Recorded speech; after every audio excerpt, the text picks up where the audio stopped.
Welcome back to our channel.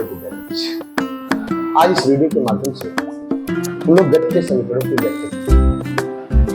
गति के समीकरणों की व्याख्या पिछले वीडियो में हम लोगों ने गति के समीकरण को ही ग्राफी विधि के माध्यम से डिराइव किया था, लेकिन आज उसी गति के समीकरणों को कलन की विधि से निरूपित करेंगे, उसकी व्युत्पत्ति फाइंड आउट करेंगे। कलन विधि क्या होती है? हम लोग मैथमेटिकल कॉन्सेप्ट में कलन विधि को समझे होंगे, अवकलन और समाकलन के बारे में। अवकलन और समाकलन कैलकुलस जिसे कहा जाता है, इसकी व्याख्या न्यूटन ने की। कैलकुलस की व्याख्या न्यूटन ने की। हम जानते हैं कि पिछले वीडियो में उन्होंने यह भी बताया था कि जो गति के समीकरण की व्याख्या थी वो न्यूटन ने ही की। गति के चारों समीकरणों की व्याख्या न्यूटन के द्वारा की गई थी। ठीक है, तो गति के समीकरणों की व्याख्या दो विधियों द्वारा व्यक्त की गई। एक तो ग्राफी विधि थी, जिसको हमने पिछली वीडियो में सीखा। दूसरा है कलन विधि, जिसे आज हम लोग सीखने वाले हैं। ठीक है, तो आइए देखते हैं कलन विधि द्वारा गति के समीकरणों के निरूपण व्युत्पत्ति कहेंगे। कलन विधि द्वारा गति के समीकरण, कलन विधि द्वारा गति के समीकरण, गति के समीकरण की व्युत्पत्ति।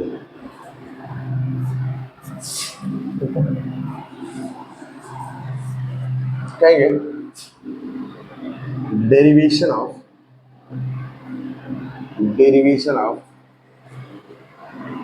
equation of motion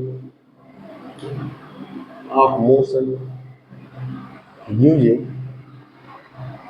equation of motion using calculus।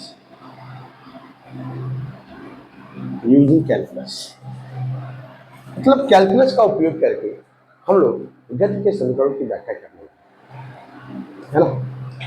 Calculus नहीं समझ में आ रहा होगा तो आप लोग मैथमेटिकल कॉन्सेप्ट हमारा जाके देख सकते हैं।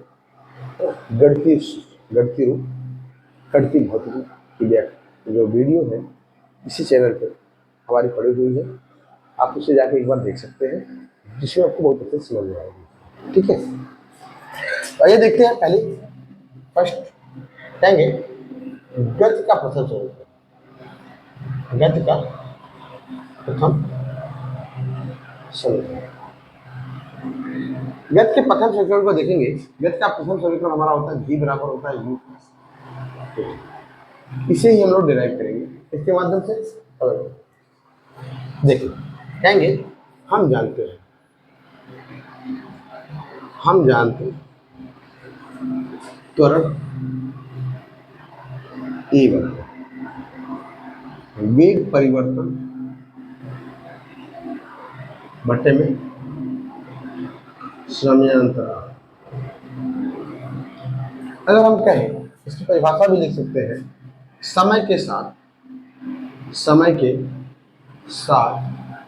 वेग परिवर्तन की दर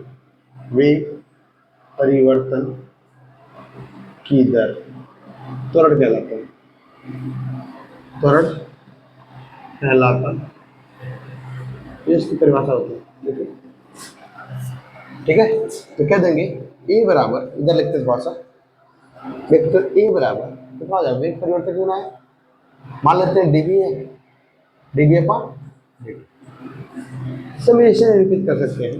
डीवी बराबर कह सकते हैं v2 माइनस v1 और dt बराबर कह सकते हैं t2 माइनस। ठीक है, सूक्ष्म समय अंतराल और सूक्ष्म वेग परिवर्तन। असमय रही है, इधर भागे है, इधर लेके जाएंगे, पक्षांतर करेंगे, गुणा हो जाएगा। कहेंगे dv बराबर a इंटू dt। ठीक है, देखिए ये तो अवकलन हो गया, ये तो अवकलन का रूप है। लेकिन अब इसको क्या करेंगे, समाकलन करेंगे। तो इसको समीकरण एक मानने वाले हैं। कहेंगे समीकरण एक का समाकलन करने,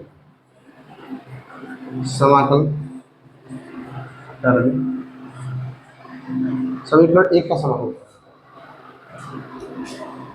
कहेंगे जब t बराबर 0 हो तो वेग u हो एवं t समय बाद वस्तु का वेग v हो तो देखिए समय कहाँ से कहाँ तक वेरी कर रहा है, 0 से लेकर t से। जब समय 0 रह रहा है, शून्य रह रहा है, तो वेग हम माप रहे हैं कितना, u माप रहे हैं, देखिए u। और जब समय t हो जा रहा है तो t सेकेंड बाद हमारा वेग हो जा रहा है कितना t। तो इनिशियल वेग, प्रारंभिक वेग हमारा u है और अंतिम वेग हमारा v है ना। तो देखिए करेंगे क्या, यहाँ पे हम करेंगे इसका समाकलन, कहेंगे v1 सॉरी u से कितना v, वेग कितना बढ़ रहा है भाई, u से लेकर v तक, ये हो जाएगा हमारा dv बराबर समय कितना बढ़ रहा है 0 से लेकर के t तक, ये हो गया a इंटू dt। एक ही और जानते हैं हम लोग कि जब कभी भी इंटीग्रेशन होगा dx का हम लोग अवकलन करते हैं तो इसका अवकलन आता है x, ठीक है, इसका अवकलन आता है x। तो इसी तरीके से यदि हम dv का अवकलन समाकलन करें कितना आएगा v, और dt का करेंगे कितना आएगा t। अगर ये चीजें समझ में नहीं आ रही है तो कैलकुलस का जो वीडियो है वो आप जाके देख सकते हैं, आपको बहुत अच्छे से समझ में आएगी चीजें, ठीक है। देखिए इसका हमारा समाकलन हो जाएगा कितना v, इसकी लिमिट हो जाएगी u से लेकर कितना v बराबर, यहाँ पे देखिए एक कांस्टेंट है, एक समान वेग। जब एक समान त्वरण होगा, जब वस्तु का एक समान त्वरण होगा तो त्वरण नियत होने वाला है, समय के साथ परिवर्तन होगा नहीं, ये नियत हो जाएगा। और जब कोई वैल्यू नियत होती है तो उसका समाकलन हम नहीं करते हैं, उसे हम बाहर रखते हैं, ठीक है। जब इसे बाहर ले लेंगे तो ये हमारा हो जाएगा कितना t, और t का dt का समाकलन होता है कितना t, 0 से लेकर कितना, ठीक है। ये देखते हैं हम क्या कर देंगे, ये अपर लिमिट है, ये लोअर लिमिट है, ये उच्च वैल्यू है, ये निम्न वैल्यू। हम लोग सबसे पहले उच्च वैल्यू लिखते हैं, उसके बाद क्या रखते हैं निम्न वैल्यू। कहेंगे इसके स्थान पर पहले क्या रखेंगे भाई, तो कहेंगे v माइनस u बराबर, ये हमारा a बाहर है, और यहाँ पे लिखेंगे t माइनस, ये हो जाएगा u, v माइनस u बराबर 80 माइनस 0 टू 0 है ना, कोई दिक्कत तो है नहीं, तो कह देंगे इस 0 और v बराबर, देखिए ये माइनस इधर जाएगा प्लस हो जाएगा, तो कह सकते हैं u प्लस 80। इस तरीके से ये गति का प्रथम समीकरण क्या होता है। देखिए मुझे लगता है कि ग्राफी विधि के द्वारा जिस तरीके से हम लोग गति के समीकरण को निरूपित करते थे, सेम टू सेम, बहुत ज्यादा कोई डिफिकल्टी तो है नहीं, लगभग दोनों प्रोसीजर लगभग सेम माने जाते हैं, ठीक है। ये किसमें मैथमेटिकल कॉन्सेप्ट होता है, उसमें एक ग्राफ को निरूपित करना होता है, ग्राफ के माध्यम से हम क्या करते हैं समीकरण को डिराइव करते हैं, और इसमें अवकलन और समाकलन करना होता है, ठीक है। ये समझ में आ रही है। चलिए अगला देखते हैं गति का द्वितीय समीकरण। अगला हमारा होगा गति का द्वितीय समीकरण। गति का द्वितीय समीकरण, गति का द्वितीय समीकरण क्या होता है भाई, बताइए तो जरा। गति का द्वितीय समीकरण कितना होता है, गति का द्वितीय समीकरण बताइए। दूसरा गति का द्वितीय समीकरण, गति का द्वितीय समीकरण कितना था,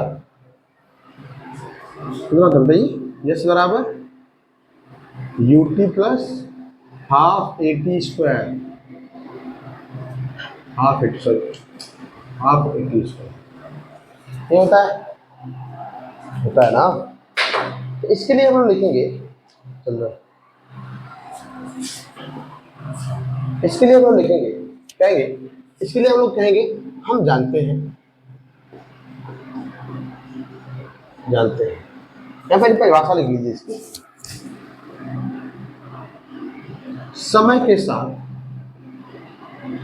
साथ वस्तु के विस्थापन परिवर्तन की दर, विस्थापन परिवर्तन की दर वेग कहलाता है,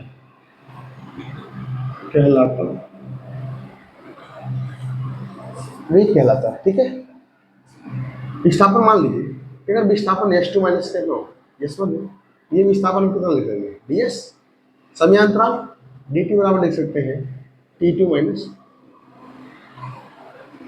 ठीक है, तो क्या देंगे v बराबर ds अपान कितना,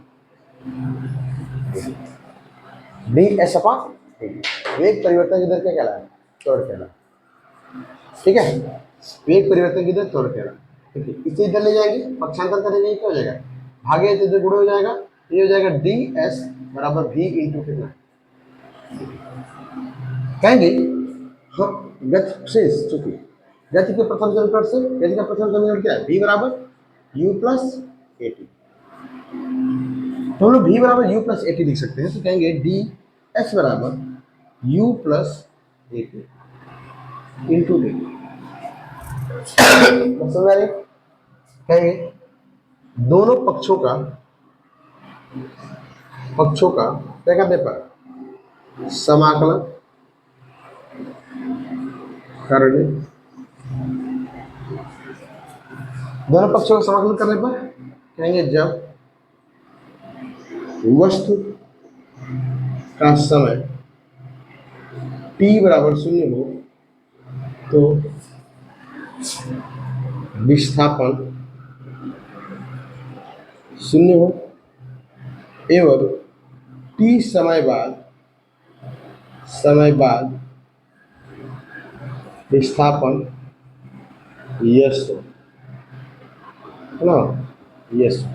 ठीक है, तो क्या करेंगे, इसकी लिमिट कितनी जा रही है भाई, देखिए 0 से विस्थापन कितना हो जा रहा है, यस हो जा रहा है, समय कितना हो रहा है 0 से t हो जा रहा है। ठीक है, तो कहेंगे यहाँ पे देखिए 0 से लेकर कितना तक, यस तक, ये हो जाएगा कितना ds बराबर, यहाँ पे लिख देंगे 0 से लेकर t। ठीक है, और ये हो जाएगा कितना u प्लस ए टी है, u प्लस ए टी है ना। अगर हम इसको चाहें तो अलग अलग लिख सकते हैं, इसका गुणा करके ये हो जाएगा u डी टी प्लस 0 से लेकर t A T, A T into D T. ठीक है, तो हम क्या करेंगे, इनका समाकलन करेंगे। अब आप देख पा रहे होंगे ये तो u कांस्टेंट है, जब u इसका फलन है t का फलन है तो इसे कांस्टेंट लेना, लेकिन a भी यहाँ पे नहीं है क्योंकि t का फलन है नहीं, लेकिन t इनका फलन है। तो हम लोग देखते थे अवकलन में, आप लोग पढ़ाया होगा मैं कि जब कोई वस्तु x इंटू डी एक्स होती है तो इसका जब समाकलन करना होता है, समाकलन करते हैं तो x के पावर जितना घात होता है इसमें क्या जुड़ा जाता है, एक बटे में एक इंटू कितना हो जाता है कुछ प्लस सी लिख सकते हैं, ये हो जाता है एक्स स्क्वायर अपॉन 2। ठीक है, तो अगर हमें t इंटू डी टी का समाकलन करना हो ये हो जाएगा टी स्क्वायर अपॉन 2। ठीक है, उसी तरीके से यहाँ पे लिखेंगे, देखिए इसका हो जाएगा यस, ये हो जाएगा 0 से लेकर कितना यस तक बराबर u को बाहर ले लेंगे, डी टी का समाकलन t 0 से कितना t तक प्लस a को बाहर ले लेंगे, इसका हो जाएगा टी स्क्वायर बटे में कितना 2, 0 से लेकर कितना। ठीक है, इसे लिख सकते हैं यस माइनस 0 बराबर, ये हो जाएगा t बराबर, सॉरी u लिखेंगे ना, u ब्रैकेट में t minus 0 plus a, t के स्थान पर t लिखेंगे t अपॉन 2 और देखिए फिर 0 लिखेंगे माइनस 0 अपॉन 2, तो इसे हम लोग लिख सकते हैं, देखिए यस माइनस 0, यस माइनस 0 क्या लिखेंगे यस बराबर, ये क्या हो जाएगा U T plus 1/2 A T square. 80², ये शून्य है तो शून्य को छोड़ देंगे, ठीक है। तो ये एक बात आप लोग जानना चाहिए आप लोग को कि जब कोई वैल्यू 0/x हो तो इसका मान 0 होता है, ठीक है।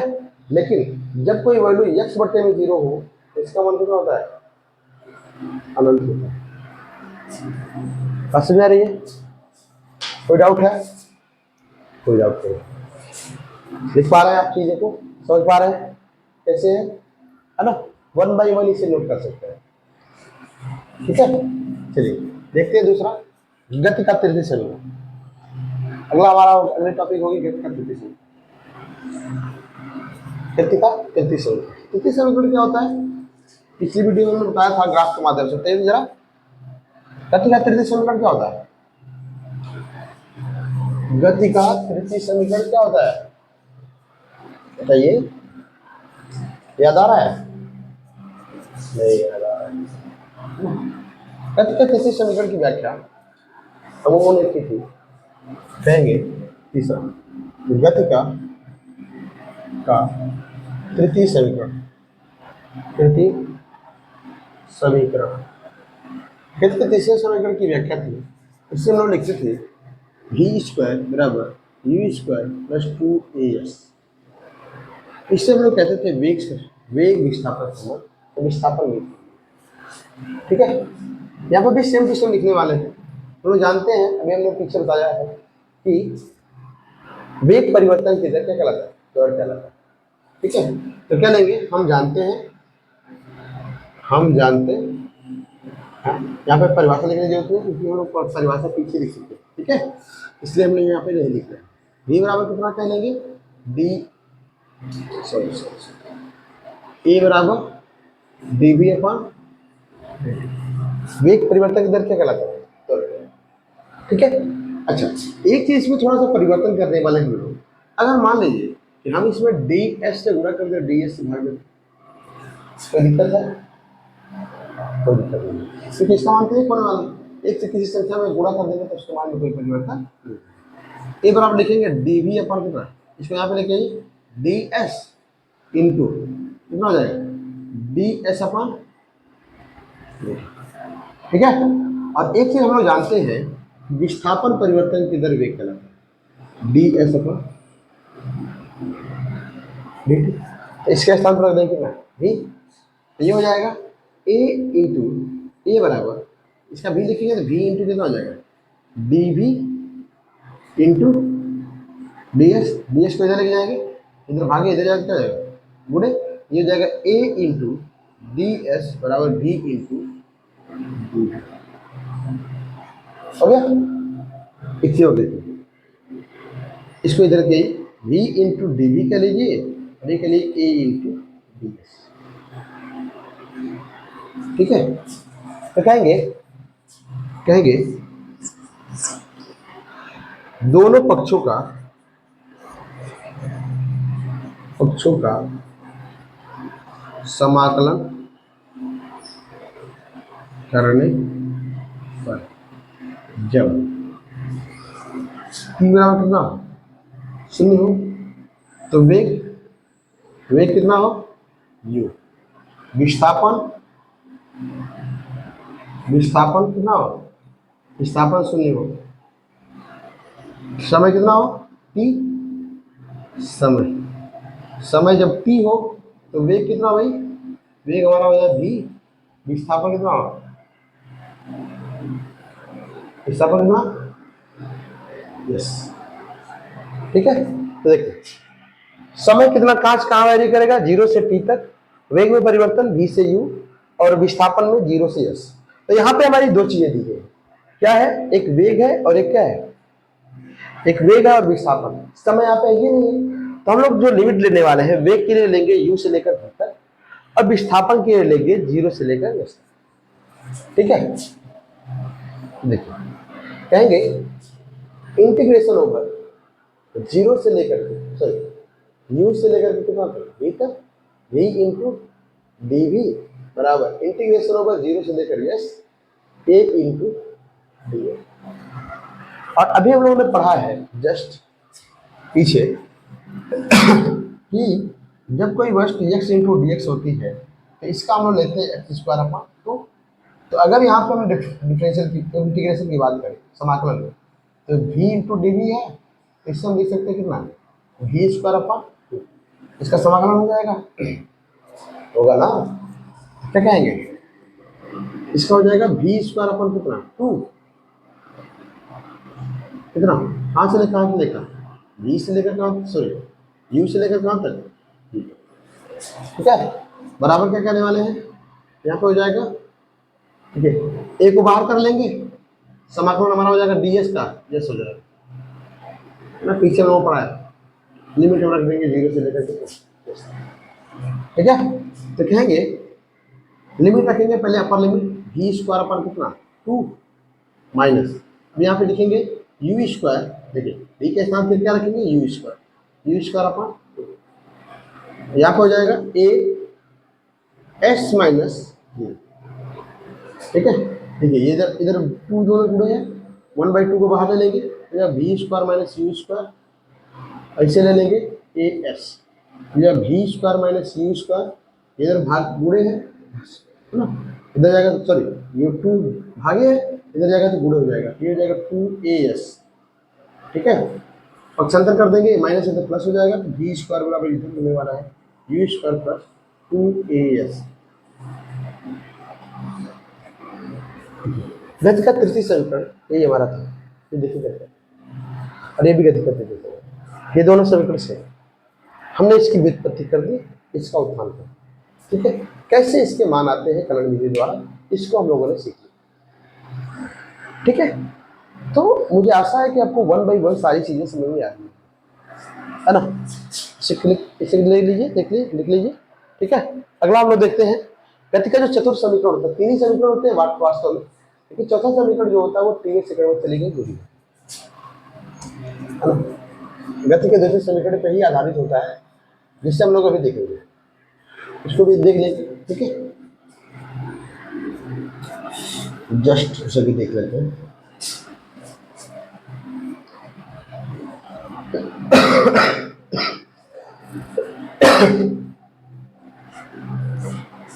देखिए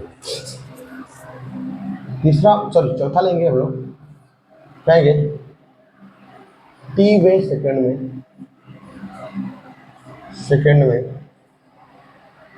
चली गई दूरी का समीकरण, टी वे सेकंड में चली गई दूरी, इसे चतुर्थ समीकरण कहते हैं, लेकिन चतुर्थ समीकरण होता नहीं, चतुर्थ समीकरण इसका होता है एस टी बराबर ये होता है you plus 1/2 a 2t minus 1,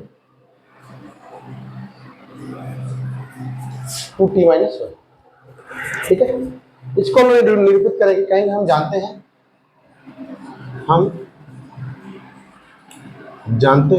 क्या जानते हैं भाई, हम जानते हैं वेग परिवर्तन की सॉरी विस्थापन परिवर्तन की दर क्या होता है, वेग क्या होता है विस्थापन परिवर्तन, तो क्या देंगे v बराबर कितना ds अपॉन dt, ठीक है, तो क्या देंगे ds बराबर v इंटू dt, बात समझ आ रही है, कोई डाउट है। अच्छा एक चीज और जानते हैं हम लोग, गति का प्रथम समीकरण v बराबर कितना होता है u प्लस at, तो ds बराबर लिख सकते हैं u plus at into dt, at into dt कितना लिख सकते हैं, तो कहेंगे यहाँ पे कहेंगे वस्तु द्वारा t-1 से t सेकेंड में चली गई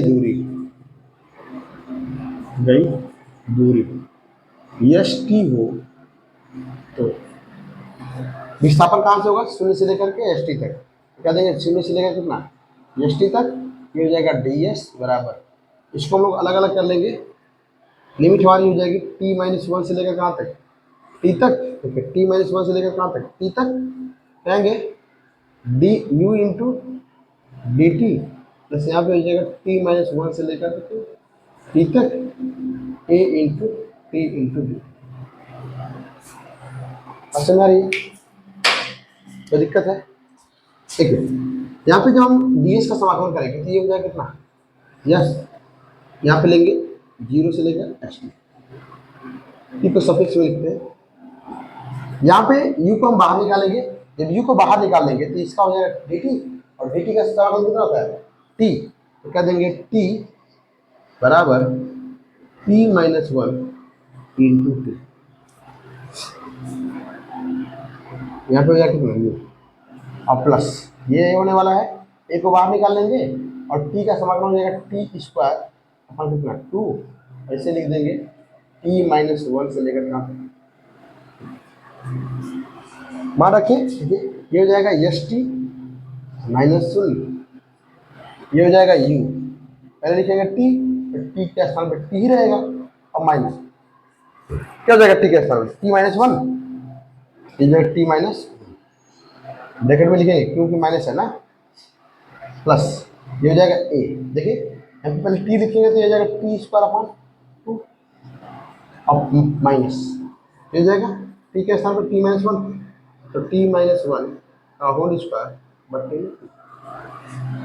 ठीक है, आइए लिखते हैं यहाँ पे एस टी है, एस टी में इसमें घटाएंगे एस टी होगा, ये माइनस को एंटर कराएंगे तो क्या हो जाएगा u टी, हाँ टी माइनस टी, माइनस का माइनस प्लस में करेंगे माइनस, और माइनस का माइनस में करेंगे क्या हो जाएगा प्लस, तो हुआ प्लस ये हो जाएगा। देखिए 1/2 को बाहर कर लेंगे, देखिए 1/2 दोनों स्थान पे है तो कर देंगे 1/2a, ये हो जाएगा कितना टी स्क्वायर, और इसका हम लोग जब इस होल स्क्वायर करेंगे तो हम जानते हैं a माइनस बी का होल स्क्वायर बराबर होता है a square plus B square minus 2ab। ठीक है, ये क्या देंगे कितना हो जाएगा T square plus 1 minus 2t। ठीक है, ठीक है, टी से टी कैंसिल हो जाएगा, एस टी बराबर हमारा हो जाएगा u, इसका गुणा करेंगे एक में तो ये हो जाएगा a प्लस 1/2a, इसी कहेंगे टी स्क्वायर, माइनस को इंटर कराएंगे, देखिए जितने प्लस है वो माइनस हो जाएंगे, माइनस का जाएगा प्लस, ये हो जाएगा टी स्क्वायर माइनस 1 और प्लस 2t, टी स्क्वायर से T square cancel out, S T बराबर कितना हो गया u प्लस 1/2a। देखिए यहाँ पे लिख सकते हैं, इसको आगे लिख लें 2t माइनस 1, यही हमारा हो गया गति का चतुर्थ समीकरण, जिससे हम लोग कहते हैं टीवे सेकंड में चली गई दूरी। ठीक है, यदि कोई वस्तु टीवे सेकंड में चली गई दूरी का वस्तु का विस्थापन ज्ञात करना हो तो हम लोग इस तरीके से ज्ञात कर पाते हैं, इस तरीके। अच्छा, इसे ये अगर किसी कहीं कहीं जगह पे 90 सेकंड में लिखा जाता है, 90 सेकंड में चली गई, 90 सेकंड में चली गई दूरी की बात की जाती है, इसे हम लोग लिखते हैं यस एन, टी के स्थान पर सिर्फ एन हो जाता है u plus 1/2 a 2n minus 1। ठीक है, ये हो जाता है हमारा 90 सेकंड में चली गई। ठीक है, तो आई होप आपको चीजें समझ में आ रही होंगी। ठीक है, गति के जो भी समीकरण है वो आप समझ पा रहे होंगे 1 by 1, है ना। पिछली वीडियो में हम लोगों ने गति को, इसी समीकरणों को ग्राफी विधि द्वारा सब समझा होगा, और इस वीडियो के माध्यम से हम लोग इसे कलन विधि द्वारा समझा। ठीक है, तो आपको जो भी एग्जाम्स में आपको दोनों विधियों द्वारा पूछा जाता है ना। ये पूछा जा सकता है कि गति के समीकरणों की व्याख्या, गति के समीकरणों का निगमन कलन विधि द्वारा किए तो आप कलन विधि द्वारा कर सकते हैं, और ये पूछा जाए कि गति के समीकरणों का निगमन ग्राफी विधि द्वारा कीजिए तो ग्राफी विधि द्वारा कर सकते हैं। ठीक है, तो जैसे एग्जाम्स में क्वेश्चन बनते हैं वैसे आप लोग रिपीट कर सकते हैं, है ना। 3 समीकरण पूछेगा 3 समीकरण करेंगे, 4 समीकरण पूछेगा 4 समीकरण करेंगे, जो भी प्रश्न होगा उस प्रश्न के अकॉर्डिंग हम लोग आंसर दे देंगे। ठीक है, तो आई होप आपको चीजें समझ में आई होगी, है ना। देखते रहिए, तब तक के लिए विद्यार्थी मिलते हैं अगले वीडियो में। Thanks for watching the video.